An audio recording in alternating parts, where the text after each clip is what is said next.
saya. Ya. Kita pejam celik dah 4 jam. Bukan 5, bukan 3 tapi 4 jam kawan-kawan. Kita dah bersiaran. Betul. Kejap je rasa kan Bas kan? Nah, jadi Sweet, Ya. minggu lepas Sweet tak ada.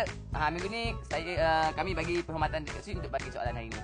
Okey, baiklah kawan-kawan. Apa kata kita tengok soalan kuis dahulu. Saksikan soalannya. Saksikan. Apakah pengajaran daripada kisah yang diceritakan oleh Puteri Bulan?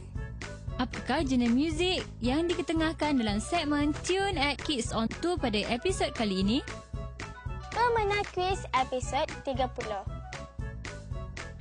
Jadi sama juga Sweet, kita beri penghormatan kepada Sweet untuk bagi hadiah kepada kawan kita. Sweet lagi? Sweet lagi. Baiklah kawan-kawan. Tadi kita tengok soalan, sekarang ni kita tengok hadiahnya pula. Silakan. Pemenang kuis akan memenangi hadiah-hadiah berikut. Akaun simpanan, Giro atau Giro I, sumbangan Bank Simpanan Nasional.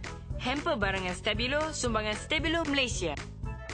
Tiket percuma ke Melaka Wonderland, sumbangan Melaka Wonderland. Kemeja tea dan voucher kelas percubaan percuma, sumbangan Da Vinci Creative Kids. Package eksklusif barangan ASO, sumbangan Galeri Ilmu Sendirian Berhad. Voucher langganan majalah bulanan Bintang Kecil dan e-baca, sumbangan grup Karang-Karaf majalah Sendirian Berhad. Barangan cenderhati, Gempak Stars, sumbangan Art Square Creation Sendirian Berhad.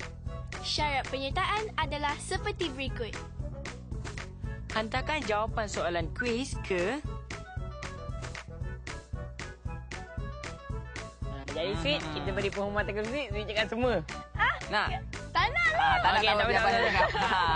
Baiklah, kepada kawan-kawan semua, teruskan berinteraksi dengan kami melalui Facebook dan laman web ya. Ya, betul tu. Jadi kepada kawan-kawan yang baru saja mengambil PMR, yang dah habis. janganlah ponteng sekolah Betul. pula. Sebab dekat sekolah ni ada pelbagai aktiviti tau. Ingat tu. Juga kawan-kawan dekat rumah sana kalau nak hantar karya dan juga email, hantar dengan maklumat yang lengkap. Betul tu. Jadi Bas, kita pun dah sampai ke akhir Betul. rancangan. Cukup setakat ini dulu. Kita sambung lagi minggu hadapan hari Jumaat jam 7 pagi. hanya di TV2. Jumpa lagi kawan. Salam Malaysia. Jangan nakal